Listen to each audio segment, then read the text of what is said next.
Greetings and welcome to day 2 of the 2023 Putney Debates organized by the Oxford Global Society.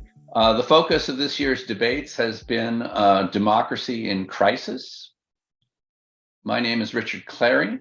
I'm a fellow of the Oxford Global Society, and I will be the moderator for today's panel. To go back to yesterday, Tuesday's opening lecture outlined in broad brushstrokes the pillars and some basic assumptions underlying representative democracy. The stress that we are seeing in numerous countries on those pillars and assumptions, including in my home country, the United States, some of the root causes of that stress and how one might respond. Then Tuesday's panel discussion number 1 focused on particular leadership in democratic systems, which flowed from the suggestion in the opening lecture that we are in need of a better sort of political leader who embraces the model of representation endorsed so long ago by Burke and Madison. Both of Tuesday's sessions will be posted on the Oxford Global Society website in case you missed them and want to view them. Today's panel discussion will focus on the topic of institutions of government and their role in representative democracies. This, too, was a topic briefly introduced in the opening lecture under the general rubric of the weakening of checks and balances. Today, we will look particularly at the current balance between the executive and the legislature, the role of the administrative state, the civil service, independent agencies, regulatory authorities, and the role of the courts.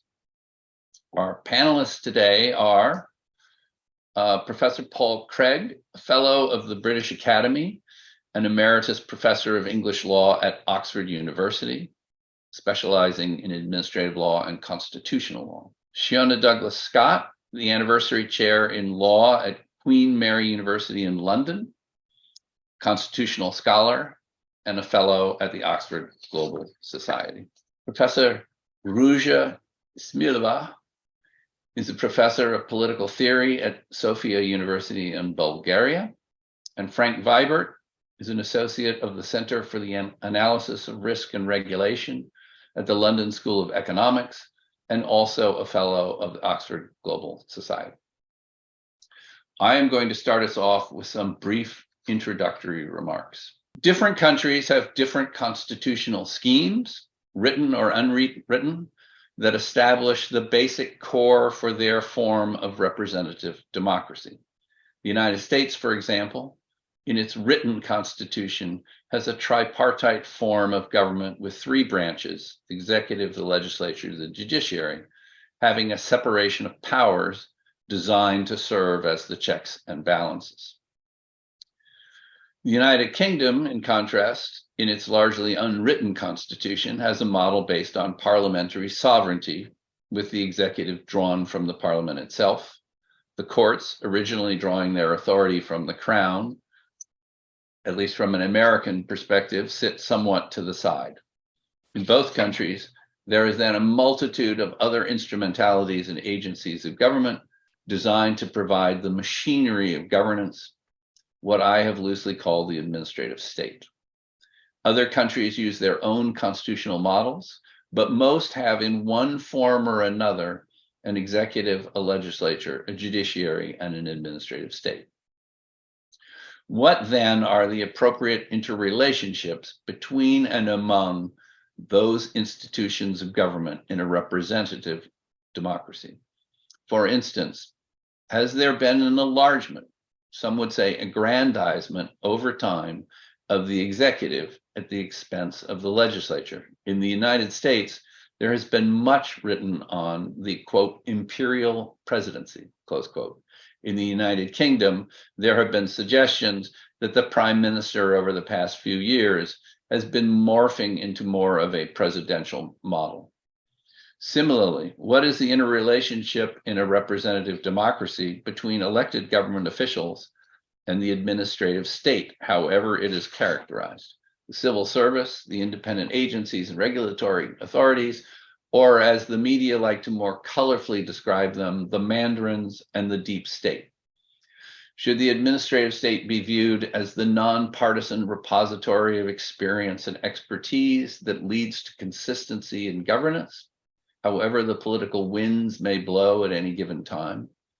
Or is the administrative state fundamentally undemocratic or even anti-democratic, standing in the way of elected officials who represent the true will of the people? Has government decision-making been outsourced to unelected technocrats? Or are these nonpartisan repositories of experience and expertise now a part of the necessary checks and balances on elected officials, both executive and legislative? And finally, what should be the role of the courts in representative democracy? The 2019 Putney Debates focused on this issue, producing a volume of essays entitled "The Courts and the People, Friend or Foe," which I highly recommend. The essays covered both sides of the friend and foe. That debate rages on both sides of the Atlantic Ocean and in other countries, such as quite recently Israel, as was discussed in panel 1 yesterday. Should the courts be viewed as an essential final check on the powers of the political branches of government, a protection for the people against government, and a protection in between the executive and the legislature when each tries to overreach? Or have the courts become an unelected interference with the will of the people as embodied by the government in power? Perhaps a little of both. What should be the role of the courts, and who should decide that role? The legislature, the executive, or the courts themselves? Each of our panelists will deliver some brief remarks relating to these general topics and to the overarching theme of democracy in crisis. We will then have a discussion among the 5 of us, followed by questions from the audience.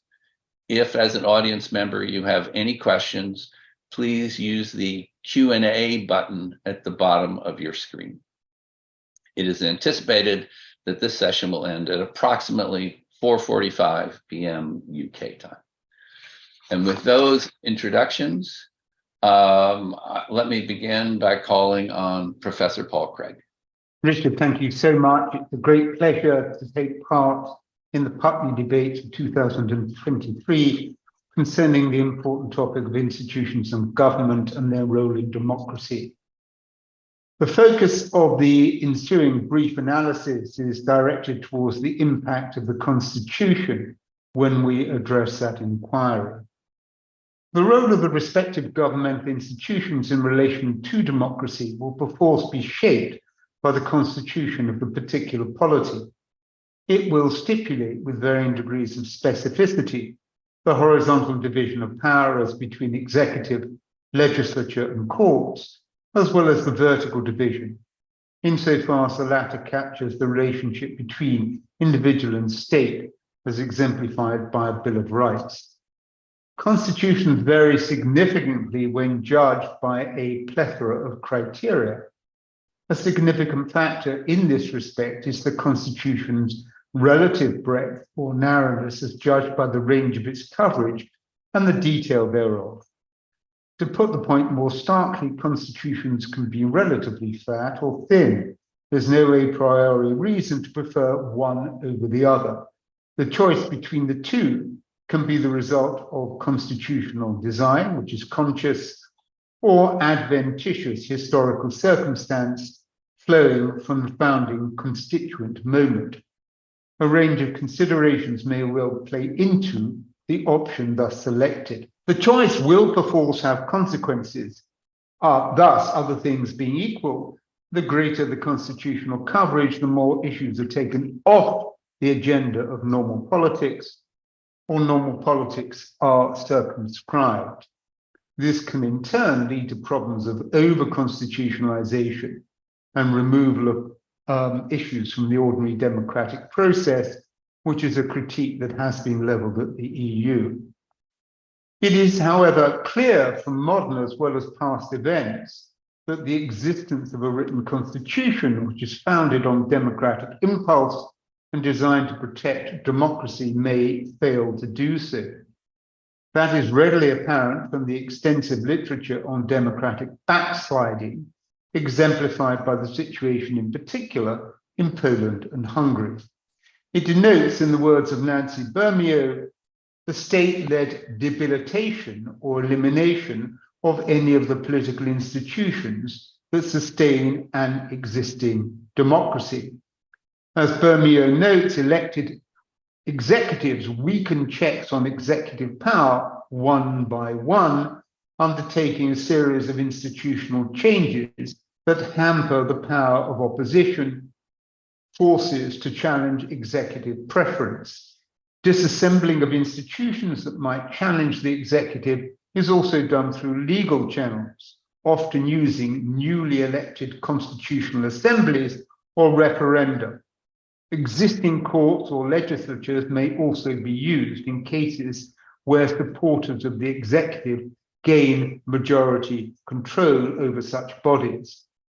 So if the governing party wishes to emasculate the constitutional status quo, it is techniques of that nature that it will resort to. State legitimacy generated by a constitution is thereby undermined through the executive aggrandizement that is central to backsliding. Constitutions which embody the horizontal structure and attributes of the system and delineate the legislative, executive, and judicial powers are upset. Also, the constraints vertical against the government of the day are undermined. The loss of independence de facto and de jure of key state institutions, particularly courts, government agencies, and the like, undermines the foundations on which the Constitution was constructed and the legitimacy that is attendant thereon. And we see this exemplified very clearly in the attempts, not just attempts, in the moves which have been made in Hungary and in Poland to radically undermine the constitutional courts and judicial systems in those countries. It is clear, moreover, that democracy can be undermined through weaknesses of constitutional design, which may not necessarily be apparent at the outset of the constitutional founding, but would become apparent later, more especially when everyday politics become more divisive. The dangers that currently beset US democracy can be taken by way of brief example. The electoral system is premised on state control of voting districts coupled with state control over voting arrangements at the time of elections. There is room for contestation as to the historical rationale for that constitutional regime, but it lends itself not only to gerrymandering, but also, as evident post the 2020 election, to attempts by state legislatures to frame voting rules in state legislation for federal elections so as to favor their own party. The electoral regime is absolutely central to the democratic regime that emerges from popular vote. If it is distorted in this manner, or if, as in the case of Trump, there is repeated claim based on no empirical evidence that the election was stolen, then the democratic foundation for government is severely shaken. But the issue of constitutionalization and over and under constitutionalization is also relevant for unwritten constitutions. It is possible in theory for an unwritten constitution to be relatively dense in terms of the mesh of rules that speaks to constitutional issues. The empirical reality, however, tends to the contrary, such that the constitutional frame is more skeletal in this respect.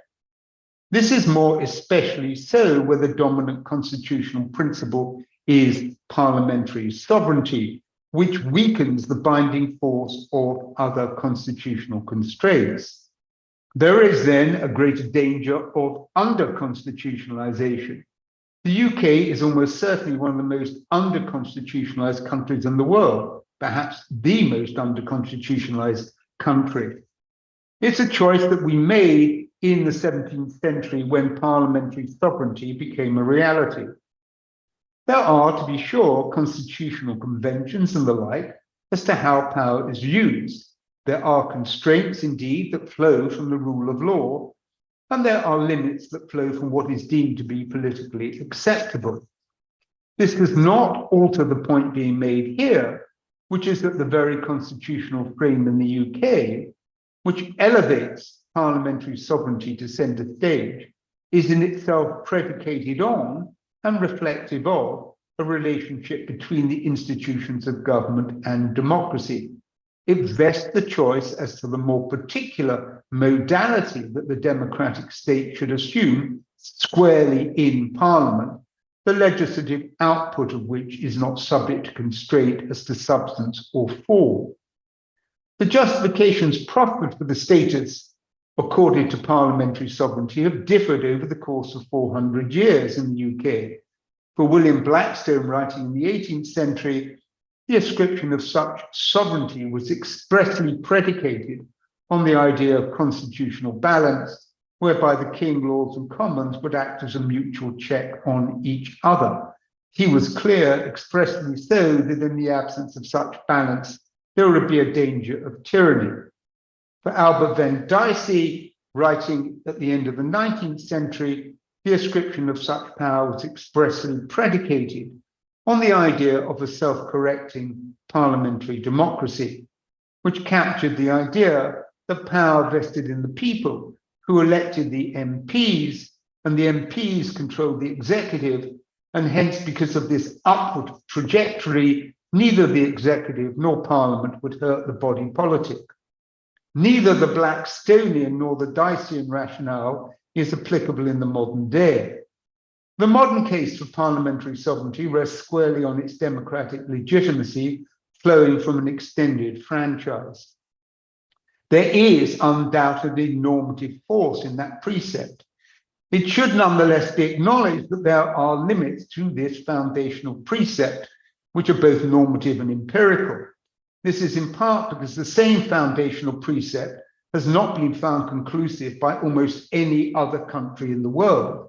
It is in part because the executive continues to dominate the legislature, with the consequence that radical shifts in the direction of executive policy can have a very marked impact on the country in a very short space of time, as exemplified by experience over the last decade in the UK.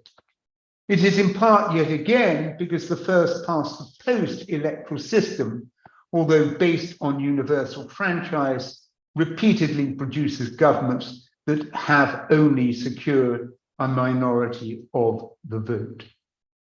I think I have remained pretty much within my allotted timescale. Thank you very much for giving me the opportunity to offer some thoughts on this very important topic. Thank you. Back to you, Richard.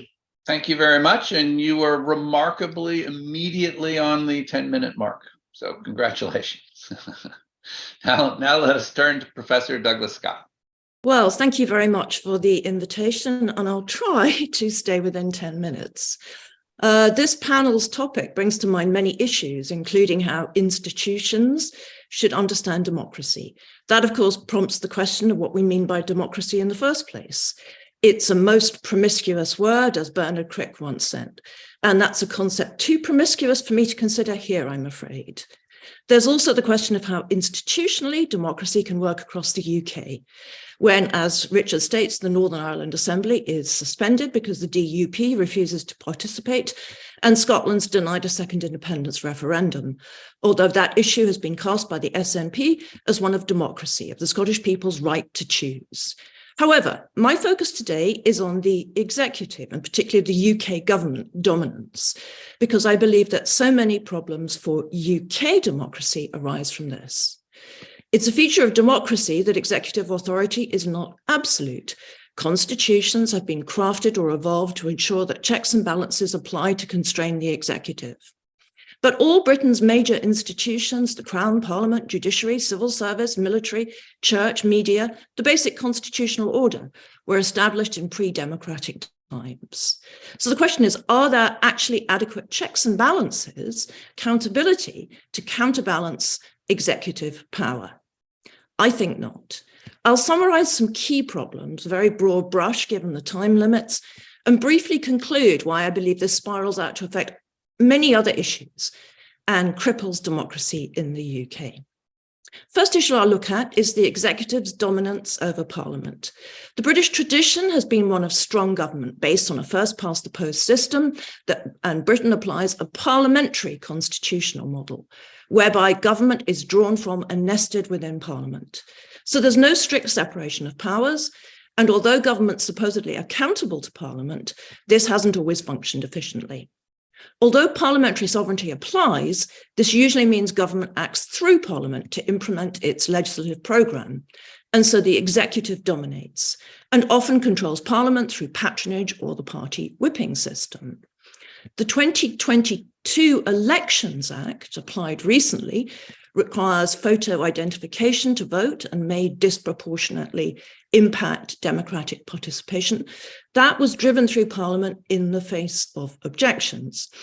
We could also mention in this context the Police Crime Sentencing and Court Acts 2022, Nationality and Borders Act 2022, the Public Order Act, which just came into force and was applied during the coronation, and the Illegal Migration Bill currently going through Parliament. Moreover, the executive in Britain enjoys its own considerable power to legislate through enabling clauses in Acts of Parliament, allowing it to adopt secondary legislation. Such legislation only undergoes light parliamentary checks and usually can't be amended by Parliament. But what's surprising is the scale of this secondary legislation. For both COVID and Brexit were used as pretext for delegated legislation for wide-ranging purposes, even limiting fundamental rights. Parliamentary committees produced damning reports condemning heavy reliance on delegated legislation, skeleton bills lacking in sufficient detail, and Henry VIII powers, which allow ministers to amend primary legislation with little oversight. Second problem, the prerogative. Government also acts in the UK through the royal prerogative, a form of binding, non-statutory lawmaking by the Crown, now usually exercised by government ministers over a wide range of matters, including foreign affairs. Lord Roskill famously said the prerogative recalled, quote, the clanking of medieval chains of the ghosts of the past. Parliament's ability to curb exercise of the prerogative is limited, as Theresa May's denial of a parliamentary vote prior to military intervention in Syria demonstrated. Part of the problem is that Britain's uncodified constitution leaves many key issues unsettled. It took litigation, the Miller 1 case, to establish government couldn't use the prerogative to trigger Article 50 of the European Union Treaty without Parliament's consent. And judicial review provided some accountability for prerogative use. 2019 provided an extreme example of the executive using the prerogative to assert its power when then Prime Minister Boris Johnson attempted to prorogue Parliament for 5 weeks. This had the drastic effect of closing Parliament down altogether at a crucial moment in UK affairs. A legal challenge was brought, and the UK Supreme Court in Cherry found the prorogation to be unlawful, stating, and I quote, the effect upon the fundamentals of our democracy was extreme.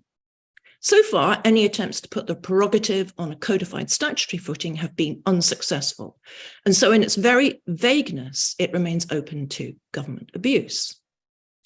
Now, both Miller judgments might seem to have checked executive overreach and reinforced parliamentary sovereignty, which is often seen as the key principle of the UK Constitution. If Parliament's sovereign, surely this can restrain the government. Not necessarily. It should be stressed that parliamentary sovereignty is not really the sovereignty of every MP, but legislative sovereignty, which is very often simply executive sovereignty, enabling a government, usually elected on our first-past-the-post system by a minority of the electorate, to enforce its legislative agenda through Parliament. This gives the government considerable power because parliamentary sovereignty is interpreted as excluding the possibility of entrenchment. Any law, however fundamental, is only as protective as the parliamentary majority of its day permits it to be. Therefore, human rights, even those in primary legislation, have a precarious status, vulnerable to repeal by ordinary legislation, which is what the last Lord Chancellor, Dominic Raab, wanted to do to the Human Rights Act. The Scottish and Welsh parliaments are declared to be permanent in devolution legislation, but these statutes could be repealed by new legislation. The government can also violate international law by claiming, as Suella Braverman did regarding the Internal Market Bill, that parliamentary sovereignty, i.e. the government's parliamentary majority, governs. In this environment, there is a need for more checks and balances. Now, there were, of course, attacks on the Miller-Cherry prorogation judgment and calls for curbs on judicial review, which would limit an important check on government. Indeed, the government set out plans to reduce the influence of the courts, including replacement of the Human Rights Act.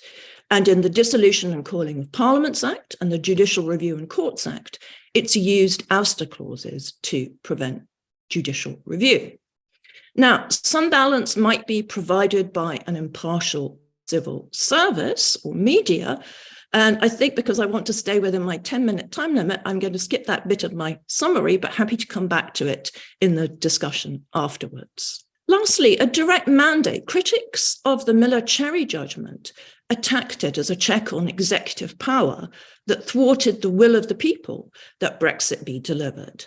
A focus on delivering the will of the people was emphasized by Boris Johnson in 2019, who referred to, I quote, members of our new one nation government, a people's government, end of quote.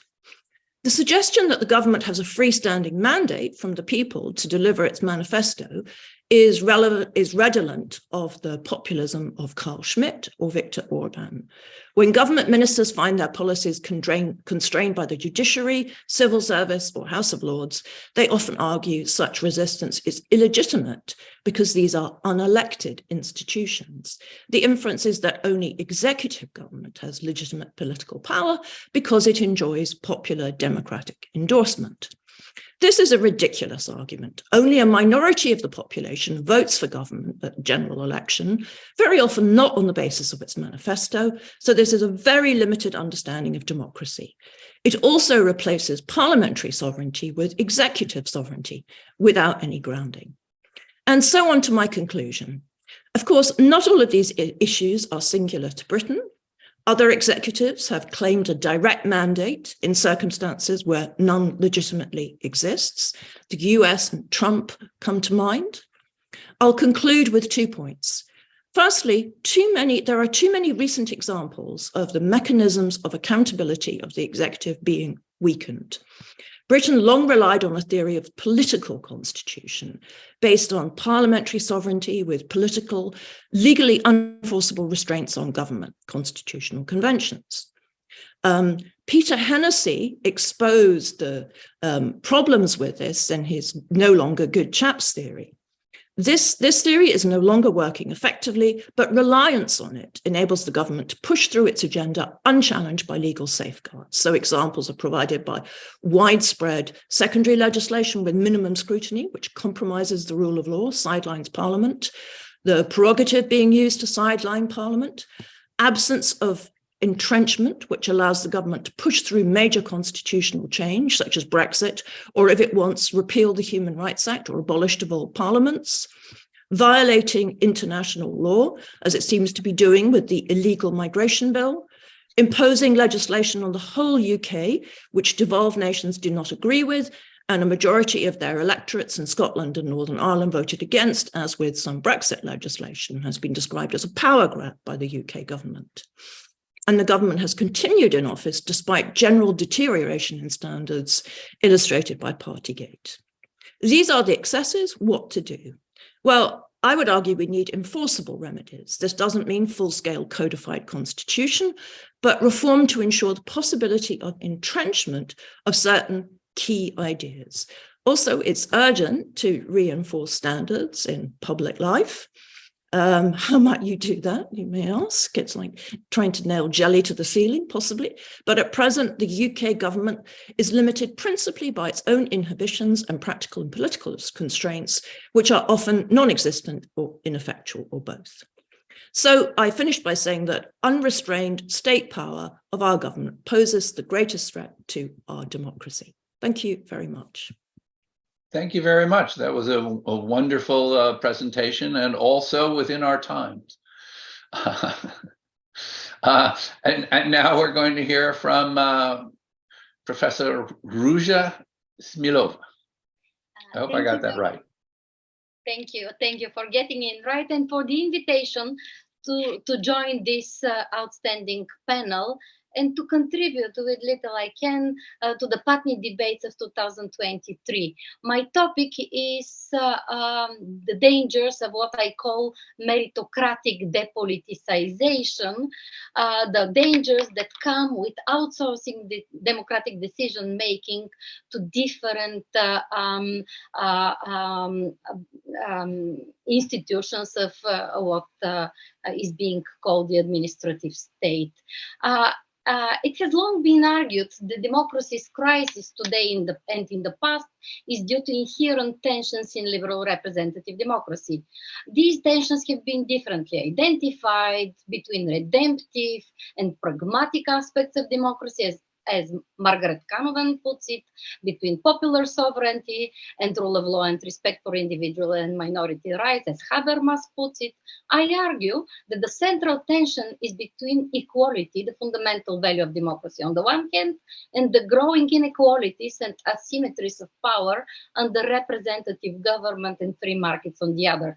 My focus is not on the tension between democracy and capitalism, often identified as primary sources of the crisis of representative democracy, but on an even more fundamental tension, that between the meritocratic ideal of selecting ruling elites and for attributing value and prestige in Western liberal democracy on the one hand, and the democratic requirement for equality, for equal say in the democratic process on the other. I call this the meritocracy problem for liberal democracy. Meritocracy helps turn representative democracy into rule of rights without democracy, to use Yasha Monk's memorable phrase. A regime of rule of rights without democracy is a regime where unelected, unaccountable, democratically technocratic experts through various institutional mechanisms and practices such as agencyfication, judicialization, constitutionalization, globalization of decision making are upholding liberal rights at the expense of the popular will. Meritocracy promises a lot. It promises fair, merit-based elite recruitment and rule, which is aimed at bringing about better results democracies. Yet, in doing so, it breeds inequality, distrust, and dissatisfaction. The asymmetries of power that follow meritocratic elite rule, most characteristically when its promises fail, but even when they are kept, open a widening gap between citizens and the governing elites. Hence, many find the sources of the current crisis of representative democracy in the many failures of meritocracy. A major shortcoming of meritocratic elite rule in democracies is that it promotes depoliticization, when important aspects of the political process are insulated from democratic say and decision-making is gradually transferred from the citizens to non-elected experts. The promise that electing qualified representatives, but also outsourcing decision-making to non-elected expert bodies staffed by experts based on their personal merit alone, will contribute to better quality. This promise is at odds with the fundamental democratic right to participate on equal terms, either directly or through representatives in decision making. The right to democratic say includes the right to be wrong. As Jeremy Waldron put it some 25 years ago, people have a democratic right to oust even their best, most qualified representatives, even when this ousting would threaten to bring about worse quality government. This right of democratic say is threatened not just by what has been termed diploma democracy, when elected representatives are not representative of the plural citizenry, but by diverse mechanisms of depoliticization I already mentioned. Rights protecting institutions such as courts are among the counter-majoritarian measures that have enjoyed the highest legitimacy. Yet, despite the high legitimacy enjoyed by human rights protection instruments, and despite the universal acclaim for the cause of human rights more generally, criticisms against the human rights movement are growing, and so are criticisms against the growing role of courts in democratic states. In a series of influential publications, the mentioned Yasha Moon has argued that contemporary liberal democracies are in crisis because the healthy balance between its constitutive elements, liberal protection of rights and rule of law on the one hand, and democratic rule on the other, has been lost. Many labels have been attached to the observed phenomenon of democracy in crisis, and some of them were already mentioned: democratic recession, democratic regression, democratic backsliding, democratic erosion, democratic decay even. No matter how labeled, the phenomenon is arguably observed globally. It's not a prerogative of only developed democracies. Already in 2007, and I'm turning now to the analysis, analysts identified the source of the problem as problems of liberalism specifically. Ivan Krastev, for example, sought it in the death of the liberal consensus and the consequent rise of democratic illiberalism. A new consensus is forming that the liberal component of the liberal democracy nexus is the main culprit for the observed problems. The explanation usually goes: liberalism has become the globally hegemonic ideology once its 20th century totalitarian rivals, fascism and communism, faded away. As no alternative regime pressed a plausible challenge to liberalism, this contributed to liberalism's image of the regime without alternative to be imitated by all. The ideological triumph, however, made liberal elites complacent, unable or unwilling to address some of the pressing problems of societies in the liberal age. This left many dissatisfied with liberalism's performance and also resentful towards meritocratic elites perceived to be too distant and also disloyal to societies at large. A related yet distinct way to conceptualize the problem is this: the delicate balance between the two constitutive elements of liberal democracy, which are always in a tense relationship, has been broken. The trend in recent years was of the liberal component overtaking the democratic one. As Moon puts it, liberal democracy has gradually turned into a rule of rights without democracy. This state of affairs was reached through the combined forces of various institutional mechanisms of outsourcing decision-making to non-elected bodies, a process which often is summarized under the rubric technocracy.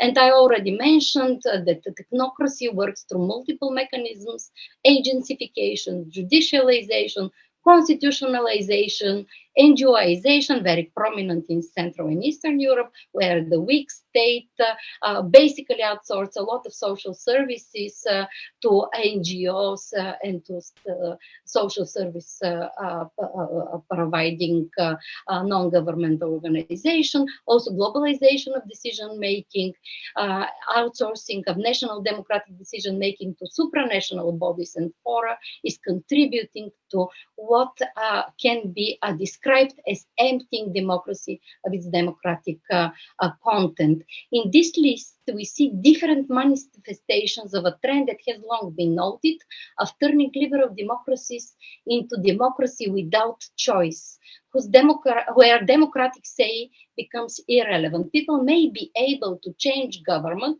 but not its policies, as these have been outsourced to non-democratically accountable bodies. It is this process of emptying democracy of its democratic content that I call here depoliticization, and it is closely linked, in my view, to meritocratic decision-making by experts. Some identify as the primary source of depoliticization the cartelization of party systems, which make policy changes very difficult. Unpopular policies persist even after a change of government. As a result, perceptions of political inefficacy, that one can change the government but not its policies, become widespread. This alienates voters from mainstream parties. Further source of voter alienation is the growing perception that elected governments, not just the outsourced decision-making, but even the elected governments are not sufficiently responsive, as they often respond not to their electorates, but to other external or internal constraints and pressures, be this from international markets or national businesses and so on and so forth.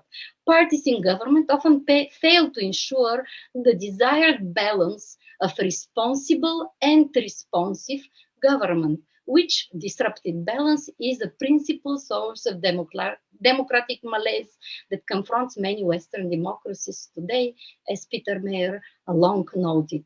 The growing sense of frustration by the loss of democratic control spurs discontent with how democracy works. The trend towards emptying liberal democracy of its democratic content is reinforced by globalization, where the processes of outsourcing decision-making are accelerated and deepened. This adds intensity to the citizens' feeling of a loss of control. Recent empirical studies of the profile of populist citizens, for example, demonstrate that these are dissatisfied Democrats.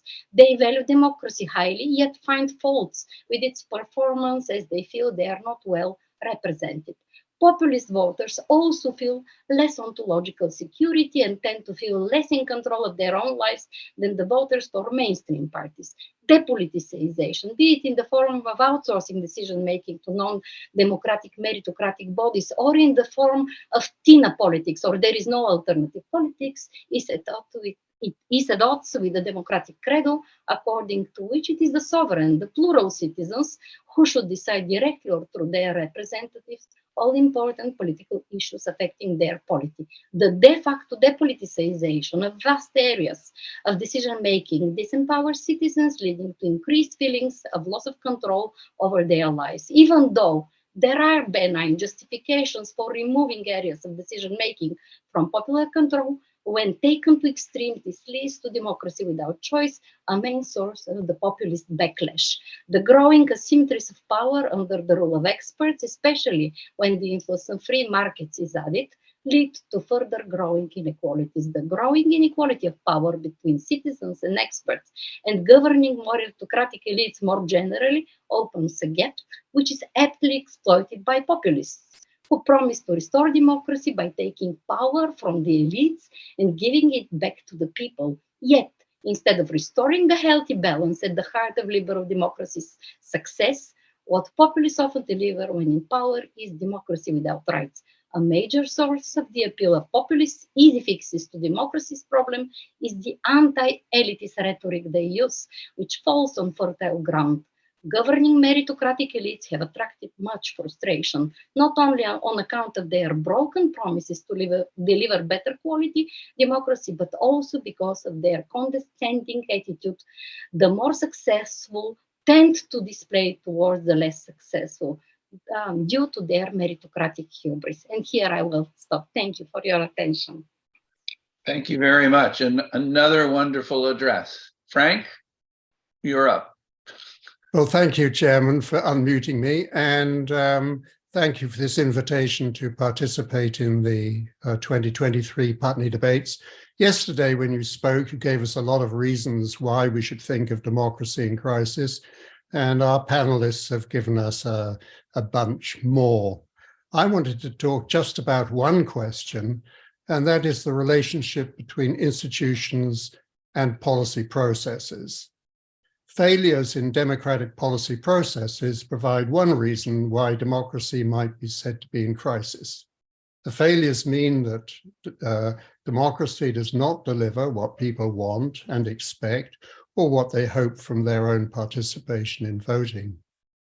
The key question about policy processes is how do we try to ensure that the critical choices made in public policy in democracies are well-informed and knowledgeable, as well as responsive to the normative judgments that are inseparable from public policy decisions. You pointed out that the American founding fathers hoped that the electoral process itself would produce representatives with knowledge and understanding of what needed to be done. What we see, however, in today's world is politicians making public policy on the hoof, ruled by short-term electoral considerations, and decisions made by those who don't have much grasp of the substance of what they're doing. We can think in the UK of Liz Truss and Theresa May, who are both clearly wildly out of their depth. In today's world, knowledge and information is largely held in expert bodies outside central government, such as in central banks, public health authorities, and regulatory agencies. Thus, in order to ensure that public policies are well informed, we need to bring the kind of thinking that is lodged in the world of independent expert bodies together with the kind of thinking and reasoning that we see in electoral politics and electorally based institutions such as parliaments. We don't want public policy to be decided by technocrats, experts, and those who claim to have superior wisdom, but we do want democratic policy choices, including our normative choices, to reflect the best knowledge and information available and the practical experience of the professionals who engage in the policy area concerned. There are three main possible answers to this question of how we can get well-informed policy making. The first is to rely on democratic discourse and deliberation. Unfortunately, this doesn't work. Our preferences are biased, inconsistent, and we often don't discuss our differences with those with whom we disagree. Political leaders are mainly concerned with policies that might produce short-term electoral advantage and whatever might appeal to their core supporters. Bias and party politics trump content. The second possible answer is to entrench our most important social values in our political framework, mainly in the form of rights, positioned so as to ensure that all institutions, elected and unelected, respect them. Rights-based democracy is the main model of democracy we see in the world today, and it supplements political decision-taking with judicial decision-taking. Again, this answer is problematic. Rights can be subject to different interpretations, and all assertions of rights involve claims on the distribution of resources. This creates a tension between those who say that such differences of interpretation and resource distribution questions should be decided by electorally based institutions, and those who say we can rely on the decision processes of the law and the judiciary. The relationship between electoral politics and the law around what is sometimes referred to as judicialization is unsettled, to say the least, and we've heard different views from today's panelists. This leaves a third possibility: to respect the different core functions of the institutions of government, the core functions of electorally based bodies, expert bodies, and the judiciary, but to rely on cross connections so that there is a modern system of checks and balances. Our chairman referred to the original concept of checks and balances between Congress and the presidency. But in the modern world, we need to group elected bodies together as representing one style of reasoning, the judiciary another style of reasoning, and experts their own branch of reasoning, answering to the epistemic standards of the knowledge world. I would illustrate what is involved in making cross connections by pointing to the role of the US Congressional Budget Office and the Office of Budget Responsibility in the UK. Both bodies are attached to elected assemblies, but they provide independent expert advice on economic prospects, public expenditure, and debt, and are able to say where US administration and UK government forecasts and assumptions involve wishful thinking and magical solutions. We can see this example of where independent expert judgments check judgments of the elected branch as a modern version of the checks and balances that were twinned by the American founding fathers with the separation of powers. In my view, there is new life in this old model. Perhaps we should extend this kind of model I just mentioned to other areas of public policy where expert bodies have a potentially determining role. In this model, politicians still make the final choice, but they ignore expert advice at their peril and at the cost of looking foolish, as indeed Liz Truss did.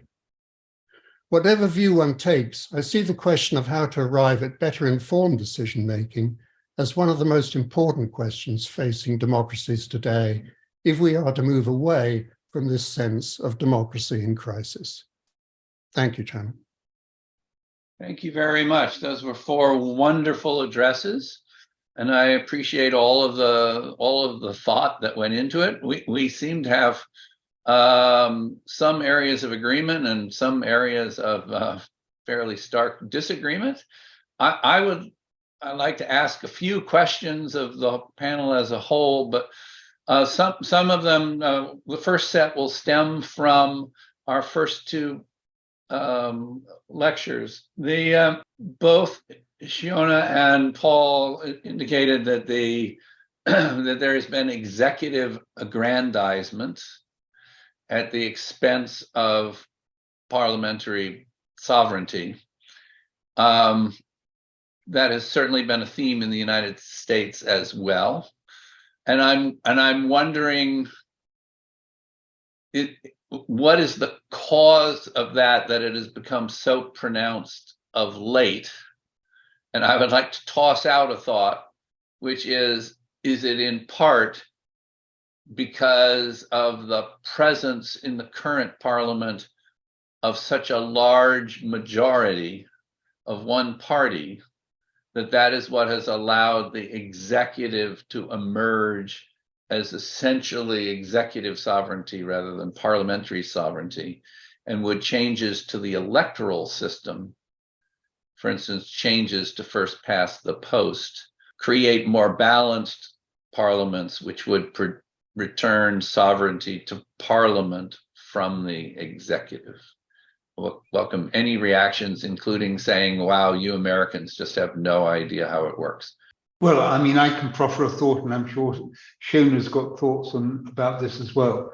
So, Richard, I know time is pressing, so I'll be brief.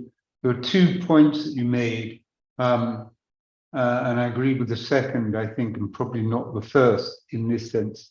Yes, I certainly think that if one changed the first past the post system, it would alleviate some of the problems of executive dominance that we have, because it's more likely that you would have a parliament in which a broader coalition of parties form the government, and therefore the executive, I do not think, would have the dominance that it currently has in the first past the post system, where governments can get significant majorities in parliament based on a significant nonetheless a minority vote. So that part I agree with. The part about it being recent, I don't agree with so much, because it seems to me the root cause of executive dominance in the UK goes back earlier. It may be particularly manifest at the moment, but it goes back earlier. And very briefly, it goes back to, it's linked with an extension of the franchise, paradoxically or not. So basically in the UK, when you extended the franchise in the end of in the middle of the 19th century, and then even more so the beginning of the 20th century, when women had the vote, etc., when we had the full modern franchise, it became clear that strengthened the party system and strengthened the executive, and it strengthened the party system and the executive in the UK, because basically parties had to appeal to a broadened voter base. The voters could no longer simply be bought or bribed. They had to be offered something at election time. And then if you wanted to stay in office, then at least some of your promises had to be kept. And that meant that therefore the extension of the franchise on the one hand operated as a conduit for the strengthening of the party system and the executive dominating within Parliament. Because if you were going to deliver on your promises at election time, then you had to have a machine within Parliament which would allow that delivery to happen. And that machine meant increased power to the executive to frame the legislative agenda and push it through, which is what we see. So really, I think in that sense, I see the executive dominance going back earlier. But let me stop and pass the baton to. Well, this should be quite simple, because I very largely agree with what Paul has just said. And I think that a change to our basic electoral system could improve things, the introduction of some form of proportional representation. But this is not a recent phenomenon. For For example, when Theresa May was Prime Minister, she lacked a majority for some of that time. Parliament did try to assert its authority and to a certain extent managed, but the procedures it used were so old-fashioned and arcane, humble addresses, things like that, that they were not widely understood. And I think there would be a need to be more supportive for parliamentary measures to enable Parliament to stand up to all this. And if we look back even further, Tony Blair was accused of being presidential. So I think this is quite a long-standing problem, and it needs serious thought to empowering Parliament and backbenchers as well as changing our electoral system. And how does one empower the backbenchers? Well, I think that there are certain things that you could do with parliamentary procedures, strengthening committees. I mean, when it comes to secondary legislation, for example, MPs don't have a great deal of time. There was an attempt made to improve the scrutiny during the Brexit legislation of the secondary legislation the government was passing. But a lot more could be done in that, because so much gets through in that way that's really, really important and just bypasses most people. They don't realise what is going on because it takes the form of delegated legislation. So there could be a real effort put into that and into somehow creating more time, which probably means more funding for MPs to be able to do the scrutiny, backbench MPs to be able to do the scrutiny job properly. Right. Thank you. Let me ask a question directed to Frank and to Ruzha. We heard very different perspectives on the what I've been calling the administrative state. Is there a way to bridge the gap between seeing them as essential and part of the checks and balances and seeing them as a major part of the threat to representative democracy? And in part, does it depend on whether you're talking about internal expertise, as Frank mentioned, or you're looking at external expertise, as Ruzha mentioned, in particular in NGOs and other entities outside of the body politic as a whole? I don't know which one of you would like to start. Ruzha, after you. I wanted to raise this issue of meritocratic depoliticization as a danger, which is not only, it is not limited to the administrative state. It also affects elected representatives because of the unrepresentativeness of elected representatives in developed democracies. This is a phenomenon that has been studied quite extensively, and a phenomenon called diploma democracy, which is one source, not maybe the major source, but one source of dissatisfaction citizens feel towards their representatives, of not being representative of all cleavages in society, of not representative of their social, demographic, and so on and so forth profile. So this is something that is being exploited by populists who claim to represent better citizens that feel underrepresented. Bringing in NGOs, bringing in expert bodies of non-elected, with non-elected experts, they might, of course, bring in a lot of wisdom, a lot of expertise, and so forth. But they're not going to solve this problem of perceived unrepresentativeness of elites in developed democracies.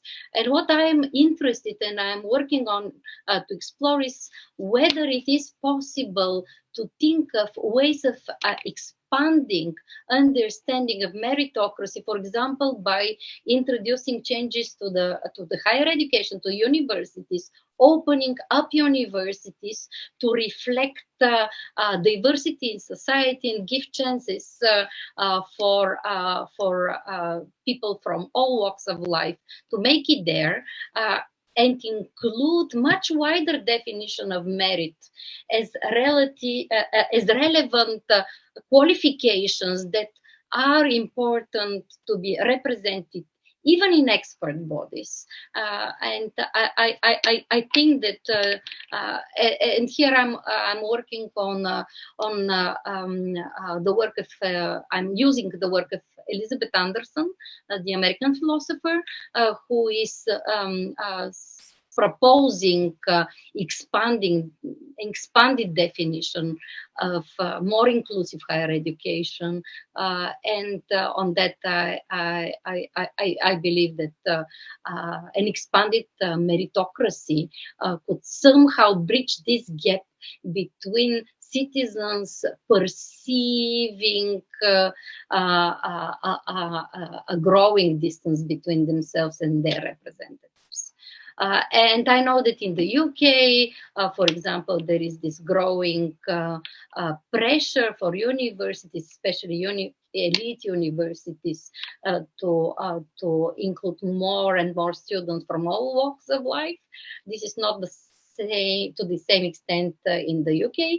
The problem is less pronounced in European universities, where you have access to higher education basically guaranteed to very wide strata, but in the US, I think this is a very pressing problem, that access to the elite is limited really to universities that are very, very selective, and not always on basis of merit alone, but also other.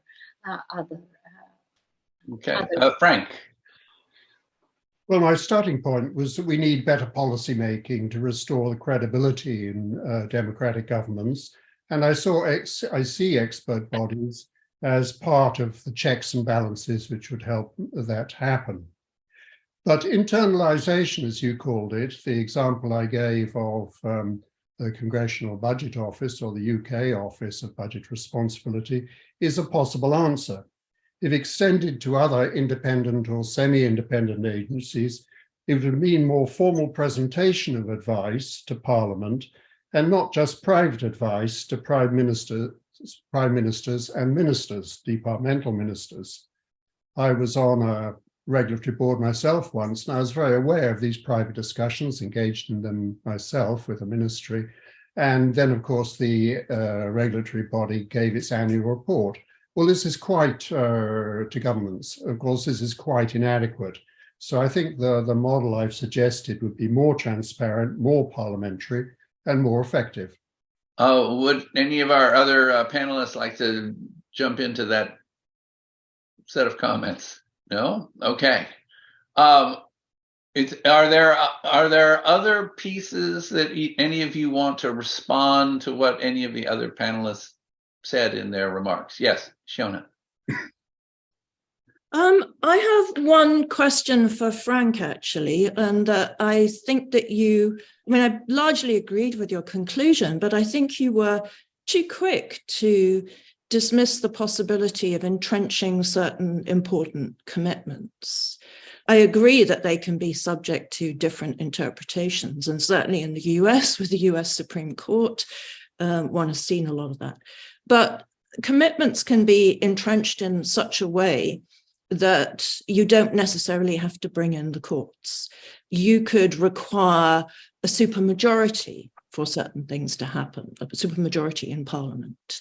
For example, if the Human Rights Act were to be repealed, you could require a 2/3 majority in Parliament, something like that. So I think it would be possible to a certain extent to entrench without over-judicialization. And I know parliamentary sovereignty is also often held up as an obstacle to that. But for a long time, parliamentary sovereignty did not exist in its traditional form while Britain was a member of the EU. And some people, such as Nick Barber, have gone so far as to describe the death of parliamentary sovereignty, but because of that. So I think it would be possible to do that and to avoid what certain people fear as too much judicialization, whether that's a bad thing or not, I wouldn't get into. So. No, well, I think I agree with that. In fact, I am on the record in favor, a written record as well as spoken record, of having a written constitution for the UK. So I'd go a little further than you would. And I haven't been back to look at what I wrote, but I think I assumed that changes in the constitution would require a supermajority. But my constitution in Paul's terms is a thin one rather than a thick one. I think supermajorities are the place where I really think they're required, in a place which hasn't been mentioned so far, and that's in relation to referendums. When we have referendums which have important effects across generations, and where there's a risk that minorities will feel completely disaffected with what has been done, I think we need a supermajority of 66% or 70%, in which case, of course, Brexit would never have occurred. But the cost of Brexit with a 50% plus is that we have a very vigorous, very disaffected minority of people who want to go back, and there's no obvious way back. So I think where we have referendums of such importance, we do need supermajorities. I'd like to go back to an earlier question, if I may, Chairman, and just talk about what is the underlying force behind this simplification of politics to refer to prime ministers and presidencies. And I think where we have tension between law and politics and between politics and experts, there is a temptation to look for simple solutions. And one of those simple solutions is hierarchy and putting everything up. And I think that is perhaps one of the fundamental driving forces. Yes, Paul. Thank you. It's a very interesting conversation. I wonder if I can just turn the discussion just back a little to Ruzha's analysis. I mean, I think, of course, there's always a danger of outsourcing government and decisions by technocrats who make, in effect, policy decisions under a technocratic guise. And that issue, I think, is an endemic problem in any polity. And indeed, the whole EU comitology regime has been criticized on that basis. So I accept that as a danger. At the same time, I push back rather at regarding the administrative state as some dangerous beast, which is somehow illegitimate or a perennial danger to the normal democratic impulses. And let me just explain why in a very limited time, but let me just explain why. The bottom line is administration is essential and legitimate at its core. Okay, Parliament enacts stuff to be done in any polity, and it requires administration, whether the administration is a regulatory agency, whether in English historical terms it was a set of commissioners or a board or something of that kind. It's always been required. And we've had an administrative state, if you want, for want of a better term, in the UK since at least the mid-16th century onwards, when we had a whole plethora of administrative bodies undertaking tasks which statute had given to them. So the bottom line is, Parliament makes legislation, it wants it to be administered and executed, someone's got to do it. And both historically and in the present day, the bottom line is it's going to be bodies outside the departmental norm, in part at least, who are doing it.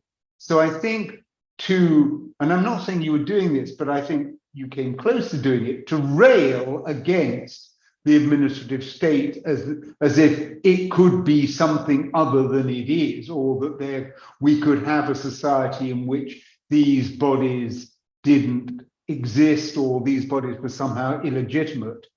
Insofar as you were saying that, and excuse me if that was not the intent, and I do apologize if it wasn't, but insofar as that's a message, and it's certainly a message which comes out from some of the literature in the United States, I would push back against that, because it seems to me the administrative state performs an absolutely central task in carrying into execution the very things that Parliament has said should be done.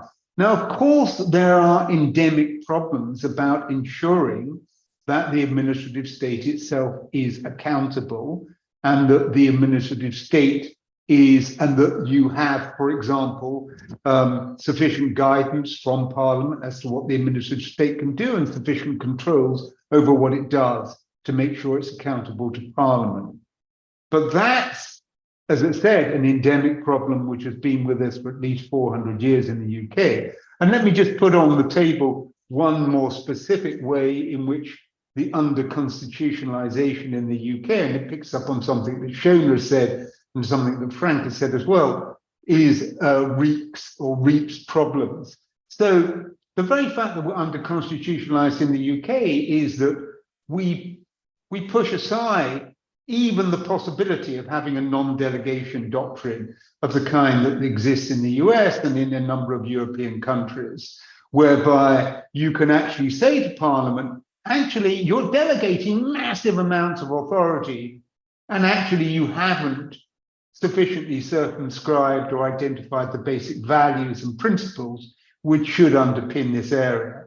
Now, our very notion of parliamentary sovereignty and the under-constitutionalization which it involves means that, in a sense, we preclude that kind of inquiry. I'm very well aware of the difficulties of making a non-delegation doctrine work in the EU and in the US. But the very idea that we can't really have it at all in the UK, I think, is problematic. Thank you. Ruzha, I think you should have an opportunity to respond. Yeah, sure. Maybe I overstated a bit what I wanted to say, and that's the reason why maybe my message was misunderstood. I didn't mean to challenge the functions and the use of administrative state. It's no doubt that without administration, we can't have a functioning state, be it democracy or some other regime of the state. It's clear. What I meant here was to show that this outsourcing of decision making, and you hear this constantly, that maybe as an excuse by parliamentarians in smaller states in the EU, like in Bulgaria or in Hungary, that we can't really make this decision because it's Brussels that is taking decisions, or because it is the Troika that is taking decisions, or because there are these and those constraints that basically limit the power of the parliament to decide on the issue. And this is exploited. This narrative is exploited by populists to say, look, the power of the people is taken away, and we promise to bring back control. Maybe my point was more against the rhetoric, and also, and this is an easy way of out of debating in parliament difficult issues, introducing gag rules, introducing some often non-existent inside this consensus, to say that we are not going to take this decision now, it has been taken in the past, and this breeds discontent, and we have lower and lower levels of participation in the democratic process, because people feel that nothing depends on what they say and who they elect. That was, of course, nobody would, in his right mind, would challenge administrative state. And in my work, and I work a lot on meritocracy and on this very radical criticism that one reads in American authors against meritocracy. Of course, we cannot have an administration without a meritocratic selection procedure. But what I argue is to expand the definition of merits. Not only cognitive merits are important, but also experience and also being representative of different social experiences. This is also an important part of the merits that qualify one to be part of the higher education system, and then to have a chance of going into expert bodies as well. And the example here could be decisions taken, for example, in managing COVID crisis. In Germany, for example, one complaint against the decisions that were taken was that on the regulatory bodies taking these decisions, there were no women that would have experience with the pressures of staying at home and working home office. If these voices were on the represented in the bodies that taking decision when to reopen schools, when to reopen kindergartens, different decisions might have been taken, and they might have been better decisions, producing better quality regulations or better quality decisions with regard to this issue. And one can extend this to cover other cases as well. Okay. Well, that's a very interesting set of remarks. I'm afraid we are out of time. I said we would have to end, and I'm afraid we do. It's been a wonderful and very robust discussion, and I'm very grateful to all the members of the panel for participating. I do hope that our audience will tune in tomorrow for day 3. The third panel on electoral systems will begin at 11:30 UK time, 10:30 for those of us on the East Coast of the United States. And then following that panel, we will have our concluding lecture by Malcolm Turnbull, who's the former leader of the government in Australia, who will give the concluding remarks, followed by what I suspect will be another robust set of questions from a different discussion panel. So thank you very much for your participation, and thank you very much for listening.